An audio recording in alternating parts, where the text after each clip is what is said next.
Então, vamos fazer um vídeo, né, que contemple todo o material que a gente tem dentro desse conjunto de slide, que é referente a clima e cultura organizacional, além da gestão de conflito, tá? E aí a gente faz um vídeo curtinho, né, mas ao mesmo tempo que tenha todas as informações que seja necessário para o entendimento.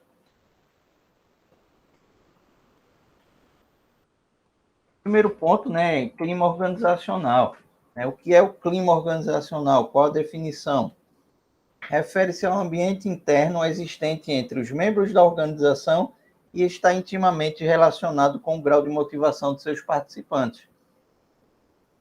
O clima organizacional é a qualidade ou propriedade do ambiente organizacional que é percebida ou experimentada pelos membros da organização, influencia o seu comportamento. O produto dos sentimentos em relação à realidade objetiva da organização é chamado de clima organizacional. O conceito de clima organizacional evoluiu para o conceito de qualidade de vida no trabalho, né? Hoje a gente escuta muito falar nessa questão de qualidade de vida no trabalho, de melhorar a qualidade de vida no trabalho, né? Então, o que é, na verdade, esse clima organizacional? O clima organizacional é aquilo que você sente dentro do ambiente da organização, dentro do ambiente que você trabalha, né? Então, você chega no ambiente e diz, não, isso aqui é um clima agradável, o clima é tenso, é um clima pesado, é um clima de muita briga.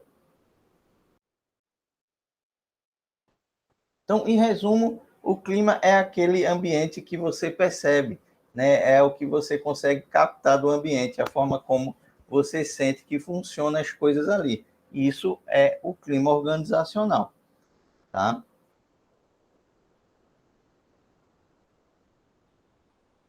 Então, em relação a esse clima organizacional, quais são as percepções e sentimentos, né? Primeiro, satisfação. Você pode gostar do clima e se sentir satisfeito em estar ali, de trabalhar ali, tá? Então, para você, tá ótimo o clima. Você pode dizer, não, isso não é um ambiente para ninguém trabalhar, né? Estou aqui porque eu preciso, mas a primeira oportunidade eu vou cair fora, tá? Então, você está insatisfeito. Ou você pode ser indiferente, né? Aqui, ó, pode chover canivete, que para mim tanto faz, né? Eu só estou aqui mesmo nesse momento para ganhar dinheiro e não me importa, não me interessa pelo que está acontecendo na minha volta. Eu sou indiferente. Podem brigar o dia todinho e para mim é indiferente, tá? Então, dentro do enfoque comportamental da administração moderna, existem dois objetivos, que são, primeiro, compreender o sistema social, né, ou a questão da organização informal da empresa, tá? Segundo, entender os mecanismos que individualizam e influenciam o comportamento das pessoas. Por quê? E por que a gente está falando isso dentro de clima organizacional? Porque o clima organizacional ele surge da interação das pessoas, tá? Então, o clima ele é criado pelas pessoas, pelo convívio entre os grupos de trabalho, sejam eles formais ou informais, tá? Então, o clima organizacional ele é resultado do sistema social da empresa, tá? E, ao mesmo tempo, esse clima organizacional influencia no comportamento das pessoas, né? Porque as pessoas podem se sentir satisfeitas e, com isso, se motivar a trabalhar naquele ambiente, ao mesmo tempo que elas podem se mostrar insatisfeitas e não querer compactuar daquele ambiente, tá? Então, por isso que é importante o estudo e se falar, né, dessa questão do sistema social e desses comportamentos das pessoas, porque são esses que fazem com que surja o clima organizacional, né? São as pessoas que afetam o clima organizacional, fazem com que o clima organizacional seja bom ou ruim, tá? E, ao mesmo tempo, as pessoas também sentem esse clima, né? O clima organizacional influencia no comportamento das pessoas. Então, o clima organizacional ele é favorável quando proporciona satisfação das necessidades pessoais dos participantes e elevação da moral, tá? O clima organizacional influencia o estado motivacional das pessoas e é por ele influenciado, né? É basicamente o que eu acabei de falar, tá? Quando você sente que as pessoas estão satisfeitas naquele ambiente de trabalho, é porque o clima organizacional ele é favorável, tá? E quem é que torna esse clima organizacional favorável? São as pessoas, tá? Então, as pessoas, elas criam o clima e, ao mesmo tempo, elas são influenciadas por esse clima organizacional.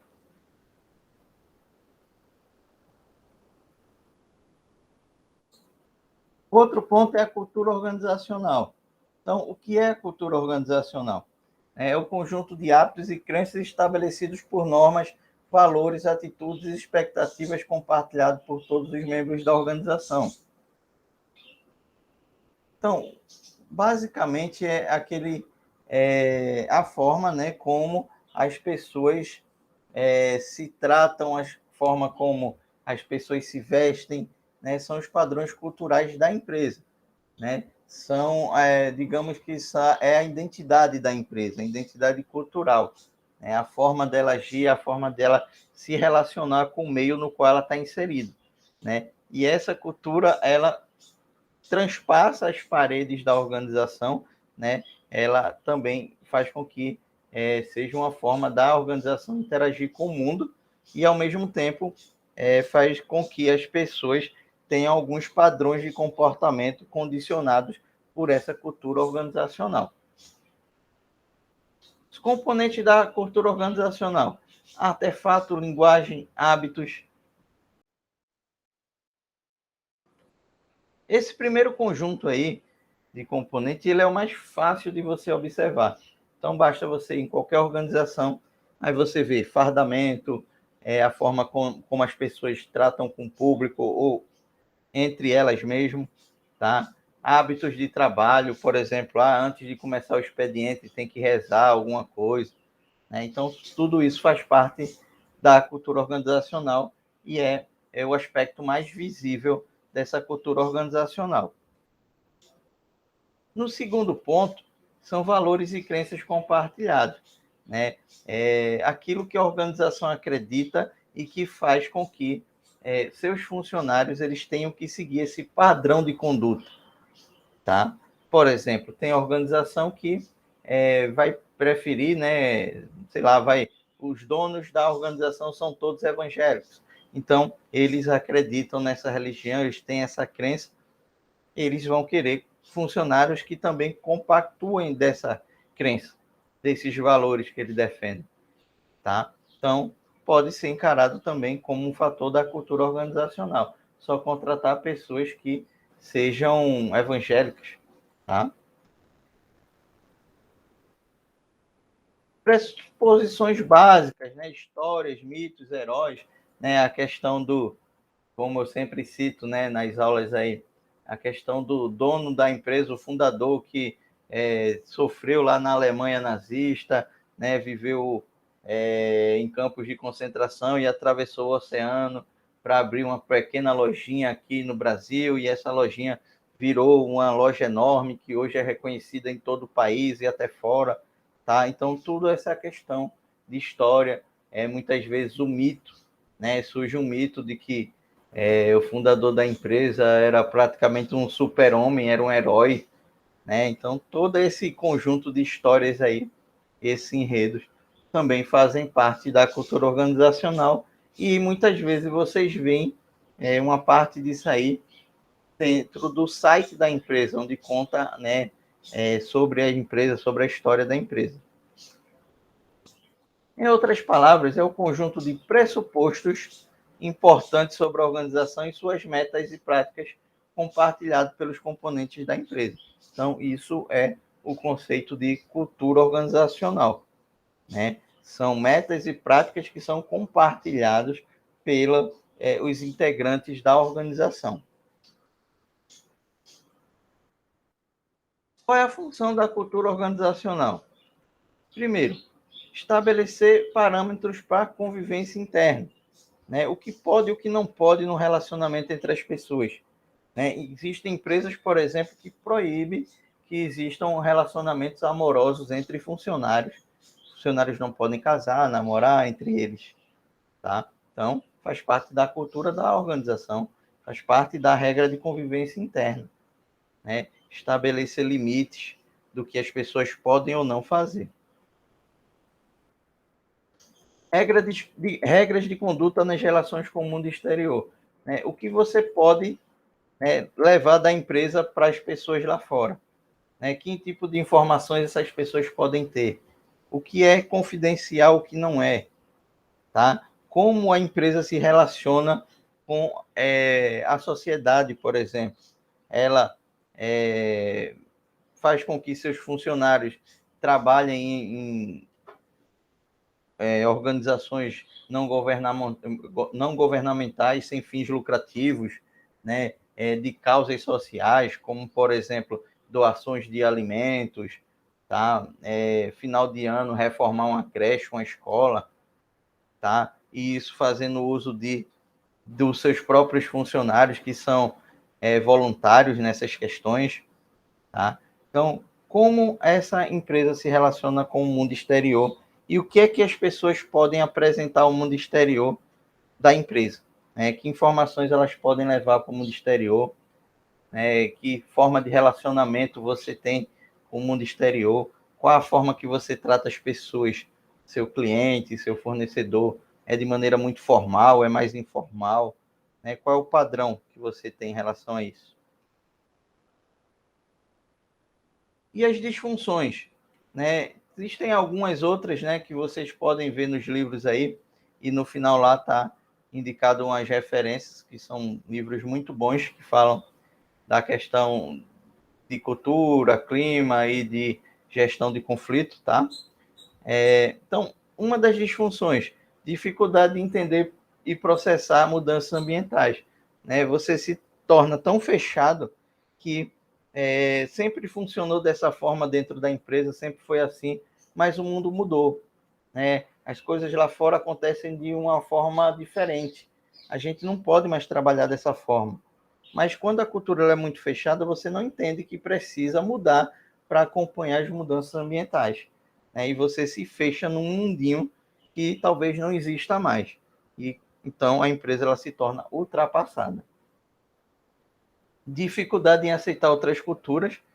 Você aceita que só a sua cultura é certa, que só você é o correto, que só você sabe fazer daquela forma, tá? Então, só essa empresa, só essa organização é que acerta. Todas as outras estão erradas, né? E isso você vê muito na questão religiosa, né? Nas intolerâncias religiosas que existem, né? Onde algumas religiões acabam, né, desrespeitando outras, né? Alguns religiosos, não em si a religião, mas alguns religiosos desvirtuam a religião e acabam não. A da gente é certa e a outra vai todo mundo para o inferno, né? Então você não aceita que existem pessoas com um pensamento diferente da sua, né? Você critica, você ataca as outras porque simplesmente são diferentes. Uso excessivo de jargão ou vocabulário ocupacional, né? Isso são termos técnicos, né? De repente você está tão acostumado a conversar com pessoas do seu entorno de trabalho, né? E você usa um linguajar tão próprio da sua profissão que quando você vai interagir com outras pessoas que não fazem parte desse convívio, né, de organizacional, que não compactuam desse mesmo vocabulário, você tem dificuldade de se fazer compreender, né? Porque você acaba usando um termo que as pessoas não entendem, né? Ninguém é obrigado a entender termos técnicos de medicina, por exemplo. Então, o médico ele pode ter um jargão e um vocabulário próprio da profissão e está acostumado a conversar sempre com enfermeiros e médicos e usar desse vocabulário. E, de repente, ele está numa roda entre amigos que não são médicos e usar esses mesmos jargão e esse vocabulário e até contar piadas e o pessoal ficar sem entender. Por quê? Porque é um vocabulário muito próprio da profissão e as pessoas que estão ao redor não dominam, tá? Então, a cultura representa muito da personalidade de uma organização, já que se refere às características e traços relativamente permanentes que marcam sua trajetória de atuação e perpassam todos os elementos do ambiente interno, né? Como eu disse, a cultura organizacional ela não se restringe só ao ambiente interno da organização, né? Ela transpassa, né, esse ambiente interno e vai também de acordo com a interação com o que ela tem com o ambiente, tá?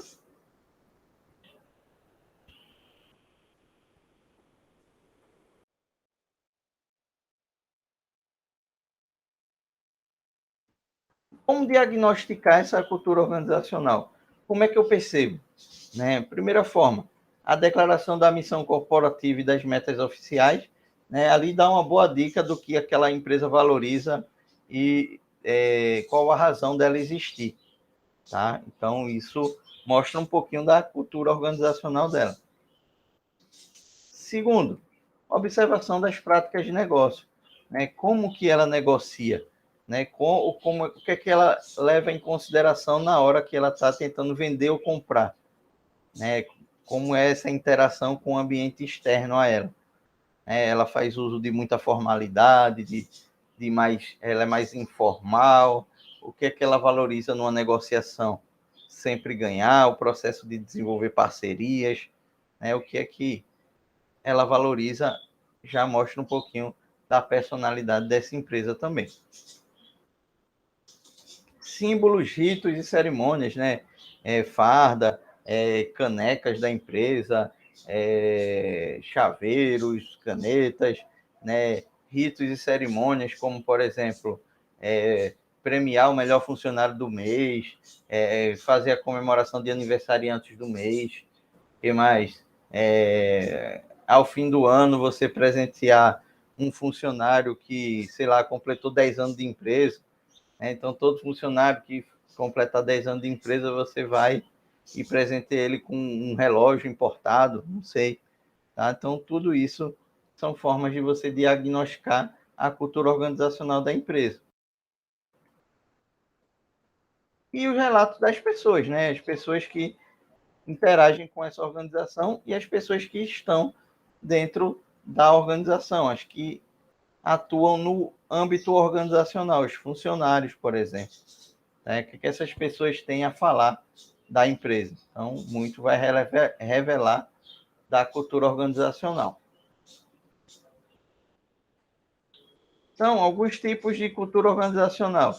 A cultura de grupo, né? Aquela cultura onde as pessoas se voltam para desenvolver todos os integrantes do grupo. Então, se entra no grupo, ela é bem acolhida, as pessoas interagem bem com ela, tentam mostrar o melhor caminho para que ela se interaja melhor, tá? Para que ela se adeque logo aos padrões da empresa, que ela possa produzir, que ela comece a aprender o trabalho dela. Então, isso é uma cultura de grupo. Você trabalhar, né, ter uma cultura organizacional que abrace todas as pessoas, tá? Segundo, a cultura hierárquica, né? Essa daí ela é mais burocrática, né? Ela mostra aquela estrutura de quem manda, quem obedece, as linhas de comando, tá? Então, já é uma cultura mais engessada.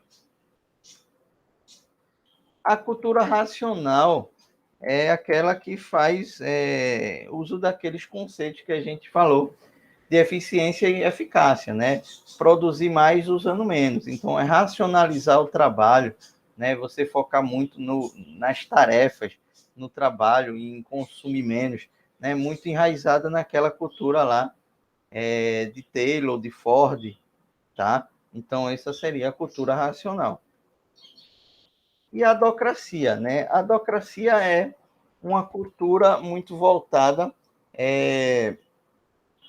para a ideologia, né? De você acreditar que o líder lá ele é uma pessoa diferenciada, né? Que conduz bem a equipe porque ele tem habilidades diferentes. Então você segue ele, mas por uma questão ideológica de acreditar naquele líder, né? Acreditar que ele é a melhor pessoa para estar ali, né? E independente do que ele fizer, né? Você vai e pela ideologia sempre seguir ele, tá? Vai acreditar em tudo que ele fala. Alguns autores, né, falam que a cultura organizacional deve ser vista de forma associada com as manifestações de poder nas organizações. Né? Por quê? Porque muitas pessoas elas se apropriam da cultura organizacional para mexer com as pessoas e tomar o poder. Tá? E quando a gente fala de organizações, podem ser empresas, igrejas, podem ser escolas, hospitais, mas pode ser também o país, tá? Pode ser o Estado, pode ser coisas mais amplas, né? Então, alguns autores associam essa questão da cultura organizacional de mexer, né? De mostrar que defende aquele ponto de vista que as pessoas acreditam, né? De mexer com isso aí e as pessoas acabam endeusando ele, né? Endeusando esse líder por uma questão ideológica, tá? E aí você toma o poder da organização.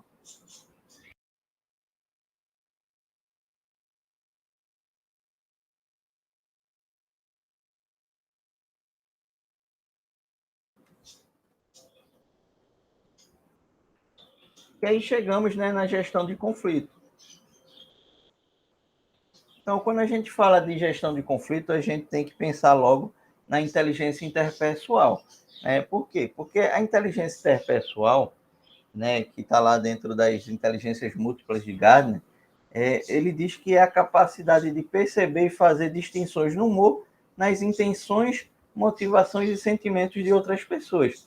Ora, o conflito, geralmente, né, ele só vai existir se existir pelo menos duas pessoas com interesses conflitantes, com objetivos diferentes, tá? Então, você tem que perceber quando as pessoas estão incomodadas com alguma situação, as formas com que ela reage a determinada situação, tá? Sentir o que essa pessoa está sentindo, né? Então, isso faz parte da inteligência interpessoal. Então, o que é um conflito?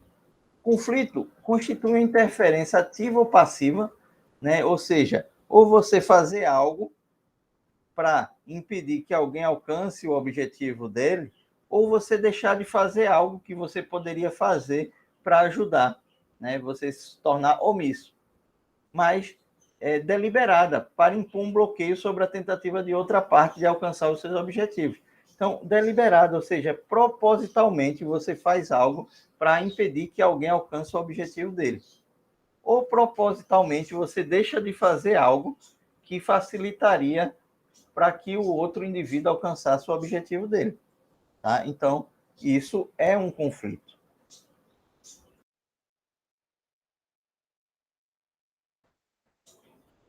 A resolução de um conflito conduz a novos e diferentes conflitos, e assim indefinidamente. Então, isso quer dizer o quê?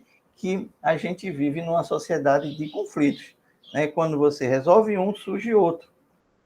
Tá? E aí, cabe ao gestor, cabe ao administrador, cabe ao líder, né, ser o intermediário ali que vai estar sempre buscando resolver todos esses conflitos que surgem e também ter conhecimento de que cada vez que ele resolver um conflito, vai surgir outro. Tá? E aí vai ser a vida toda dessa forma. Então, tá aqui, né, essa tabelinha aqui traz as inteligências de Gardner, as inteligências múltiplas, tá? Dentro da gestão do conflito, qual o que interessa para a gente? Né? Essas duas aqui, ó, a inteligência interpessoal e a inteligência intrapessoal. Né? Na inteligência interpessoal, é a facilidade de reconhecer e trabalhar os humores e dilemas alheios. Ou seja, interpessoal é trabalhar com os outros, trabalhar com outras pessoas, entender como elas reagem em grupo, tá? E na inteligência intrapessoal, basicamente é você se conhecer, tá? Então, usam suas habilidades para conhecer a si mesmas, seus desafios e anseios. Então, intrapessoal é dentro da pessoa, você se conhecer, ter domínio sobre seus sentimentos e tal, tá? E na interpessoal é a interação das pessoas. Juntando essas duas, né, somando a interpessoal mais a intrapessoal, eu chego na inteligência emocional que foi proposta lá por Goleman.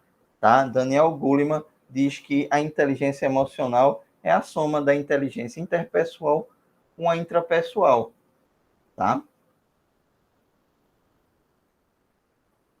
Então, níveis de gravidade do conflito. Primeiro nível, o conflito percebido, né? Você olha que existem, por exemplo, duas pessoas que começaram a se estranhar ali, que estão com objetivos diferentes, uma quer de um jeito, outra quer de outro. Então você já diz, olha, ali vai acontecer alguma coisa se não for tomada uma providência logo, né? Então você percebe o conflito. Segundo é o conflito experienciado, né? O que é isso? É quando aquelas pessoas elas não vão às vias de fato, mas já começam a soltar indireta uma para outra, né? Já começam a se provocar, tá? Então aí já é um conflito experienciado, ou seja, você já sabe que já tem duas pessoas em lados opostos ali e que estão dispostas a irem a um embate, mas ainda não foram, elas estão só se experimentando, ver como as pessoas reagem à minha provocação e o outro vendo como eu vou reagir à provocação dele. Tá? Então você fica só experimentando ali o terreno. E no último, né, nível aí é o conflito manifestado. Né? Aí é quando a guerra já está declarada.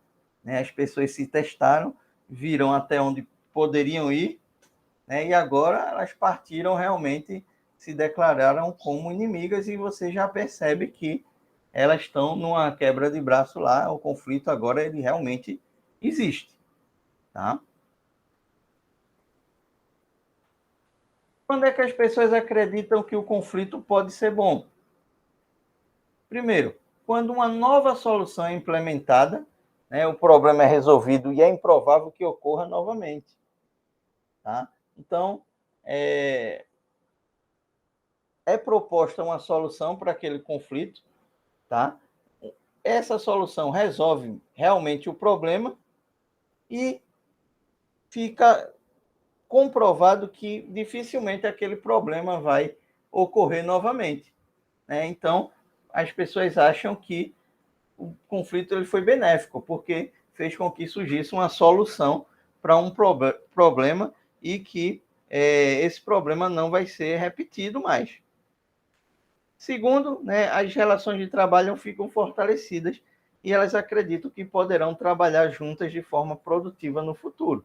Então, criou-se um laço agora, se percebeu que não precisamos mais ser inimigos, temos pontos de vista opostos, mas esses pontos de vista opostos são até bons, porque eles fazem com que a gente consiga chegar numa solução melhor do que chegaríamos separados. Então, vamos continuar trabalhando juntos.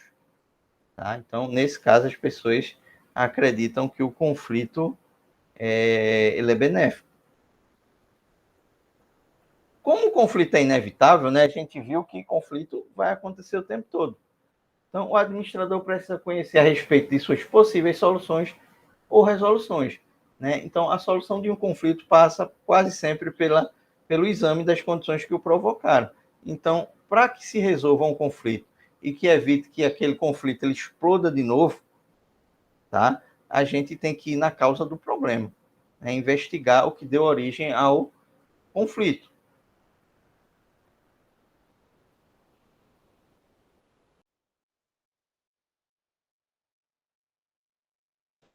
Condições antecedentes dos conflitos. O que é que pode acontecer antes do conflito explodir? E aí, cabe ao administrador já começar a observar isso aí para que evite, né, que o conflito chegue no último estágio, tá?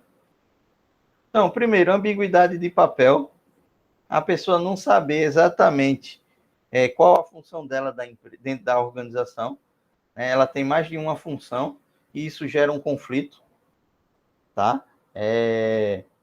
Uma hora você é caixa, outra hora você é embalador, então você está num conflito ali, né? Está numa ambiguidade de papel. Por quê? Porque a sua situação dentro da empresa, dentro da organização, ela não é definida. Você não sabe qual é realmente seu papel dentro da organização e qual é sua importância dentro dessa organização, tá? Segundo, os objetivos são concorrentes, ou seja, a organização quer uma coisa e você quer outra. Né? Então, vai começar a surgir um conflito daí. Por quê? Porque você quer de um jeito, mas a organização quer de outro. A organização tem um objetivo e você tem outro. Tá? Então, quando os objetivos eles são concorrentes, as pessoas começam a entrar em conflito. Esses objetivos concorrentes podem ser entre duas pessoas. Né? Por exemplo, você tem dois caminhos a seguir, o A e o B. Então, duas pessoas, uma quer ir para o A e a outra quer ir para o B. Mas a gente sabe que as duas têm que ir juntas. Né? Imagine que elas estejam, por exemplo, acorrentadas uma na outra. E elas precisam definir qual é o caminho que vão seguir, o A ou o B. E uma puxa para um lado, outra puxa para o outro. Resultado, nenhuma das duas vai sair do lugar. Tá? Por quê? Porque os objetivos são concorrentes e vai surgir um conflito. Enquanto esse conflito não for resolvido, ninguém se mexe ali. Vai ficar ali, uma puxando para um lado, outra para o outro. Tá? Segundo, recursos compartilhados.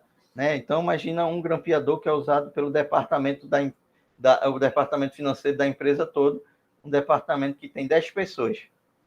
Né? Então, quem pegou o grampeador foi fulano que pegou da última vez. Né? Aí fulano diz, não fui eu não, devolvi. Aí vai, procura, aí todo mundo começa a procurar, tal, não, é porque toda vez que fulano pega, perde, e não sei o quê, não tem cuidado com as coisas, e não sei o quê.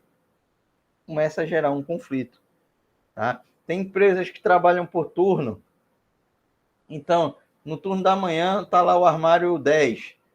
Então, o funcionário A chega de manhã, usa o armário 10. Largou de meio-dia, ele tira as coisas dele, e o funcionário B, que pega no turno da tarde, usa o armário 10. Só que, quando o funcionário da tarde chega, que vai usar o armário 10, ele percebe que o funcionário A, que é o da manhã, deixou coisas dentro desse armário, o que impossibilita dele colocar o material dele dentro do armário. Então, gerou um conflito, porque eles estão compartilhando do mesmo armário. Interdependência de atividade, né? A pior coisa do mundo é você depender dos outros, né? Já viram esse ditado aí? Então, a interdependência de atividades é isso. Você tem que esperar alguém terminar o trabalho dele para você começar o seu. Tá? Então, gera um conflito porque, às vezes, você entende que a pessoa poderia ir mais rápido, que a pessoa está atrapalhando o desempenho do seu trabalho, que demora a entregar, quando entrega tudo de uma vez, e aí você se atrapalha todo. Tá? Então, quando você depende do outro para dar andamento à sua atividade, também pode acontecer um conflito.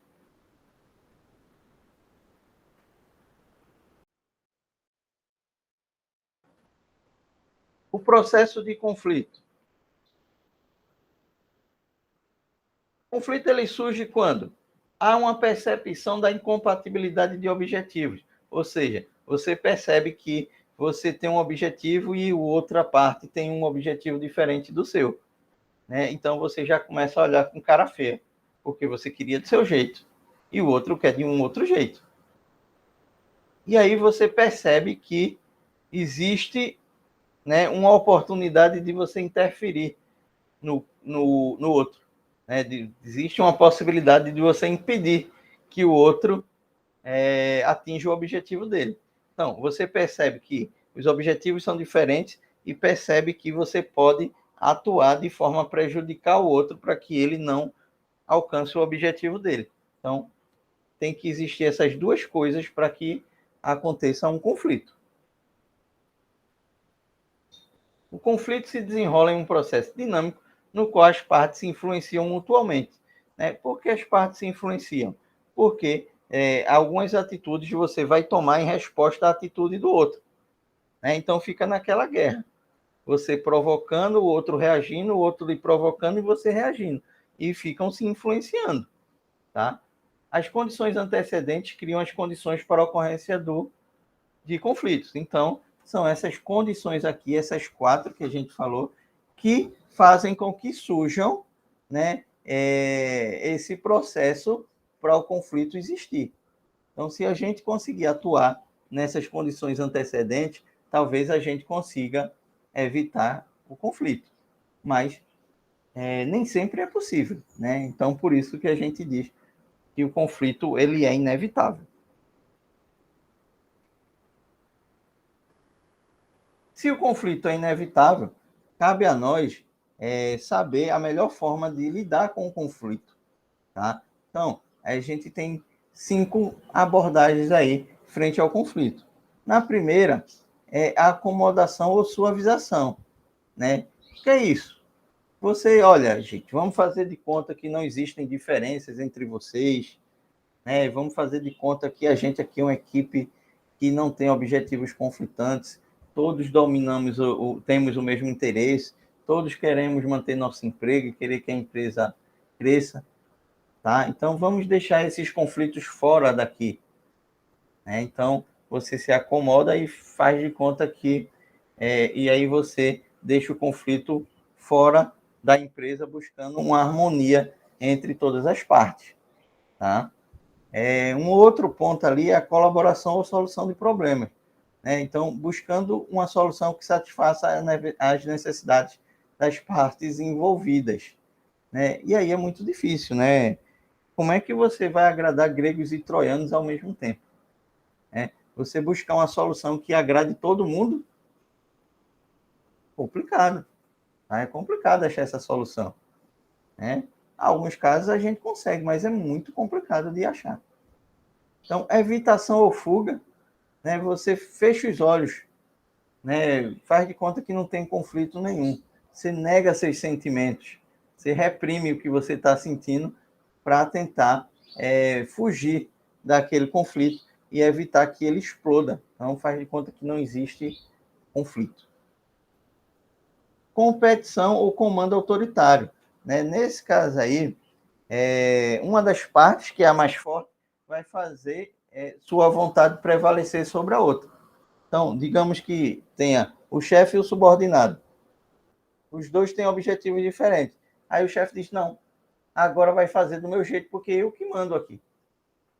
Tá? Então, você força uma solução impondo sua vontade acima da vontade do subordinado, né? E aí vai lá o subordinado fazer, reclamando mais do que tudo, e acaba, né, que pode ser que aquela solução nem dê certo.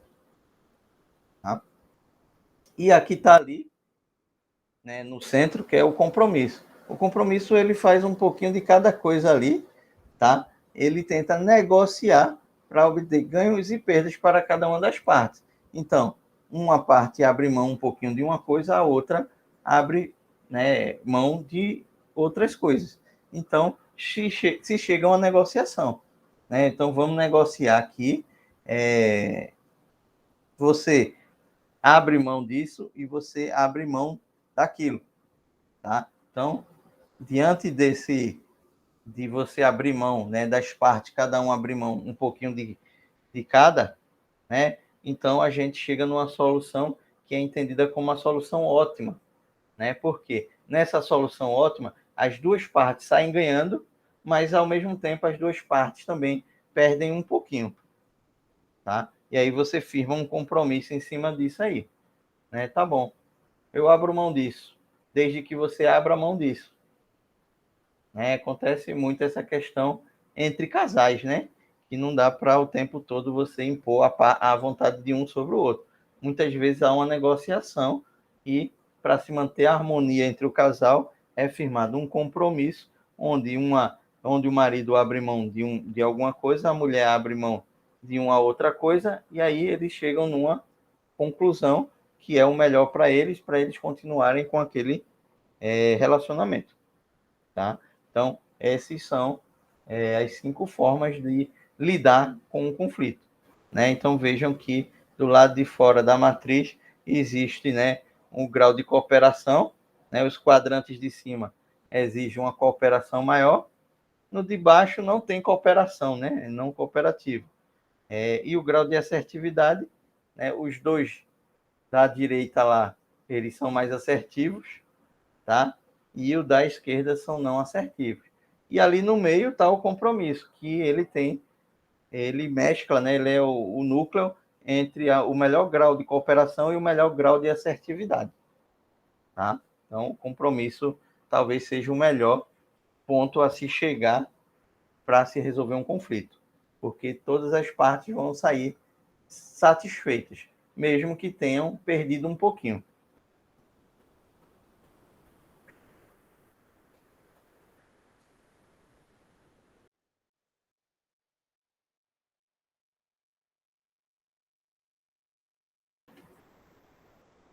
A gestão de conflito surge sempre o mediador, né? Acredito que todos nós já fomos mediadores, né? Já estivemos no meio de um conflito e precisamos resolver ali para que as pessoas chegassem a um acordo, para que se estabelecesse a paz, né? Então, o mediador é a terceira pessoa que intervém para ajudar a resolver o conflito entre outras pessoas. Então, o mediador ele é neutro, ele nem está defendendo um nem outro, ele simplesmente quer chegar a um meio termo que consiga resolver aquele conflito e fazer com que as pessoas voltem a trabalhar juntos e aceitem uma solução, né, negociem uma solução que seja bom para todo mundo. Tá? Então, o mediador é aquele cara que vai tentar buscar a paz ali. Então, a estratégia desenvolvida em 4 etapas, né, para se resolver o conflito. Primeiro, você investigar entrevistando os discordantes e outras pessoas, né, você chama os caras que estão brigando, né, separadamente, conversa com um, entende o lado dele, conversa com o outro, entende o lado do outro também. Aí chama pessoas que estão ao redor, né, testemunhas, que vão já dar a versão delas, tá? E aí você escuta todo mundo, investiga, né, o que aconteceu. Aí você toma uma decisão. Como é que vai ser resolvida essa disputa? Ora, já escutei todo mundo, agora eu vou tomar minha decisão, né? E depois que eu tomo minha decisão, eu coloco ela em ação. E aí eu chamo as partes, chamo todas as pessoas envolvidas e explico a minha decisão e o meu raciocínio por trás dela, tá? E depois eu fico acompanhando, né, que é o follow-up, acompanhamento, para saber se aquilo deu certo, se está dando certo, né, se resolveu realmente o conflito. Tá? Então, a abordagem da colaboração para a gestão de conflitos envolve a preocupação com as metas tanto dos outros como as próprias. Então, o procurar sempre um meio termo, o melhor para todo mundo. Tá? Então, como mediador, deve-se ter isso em mente para assegurar o processo de colaboração entre os outros. Então, você saber que precisa negociar com as pessoas, entender o que leva elas a estarem nesse conflito, entender o que elas estão dispostas a abrir mão, tá? E o que é essencial para elas e tentar um plano, né? Alguma coisa, uma solução que faça voltar a paz, né? A paz volte a reinar e as pessoas continuem trabalhando de forma satisfeita, tá? Então, essa é a aula, né, sobre clima, cultura organizacional e gestão de conflito. Aqui estão as referências, tá? São livros muito bons, né, que trazem uma abordagem sobre os assuntos que foram passados nessa aula.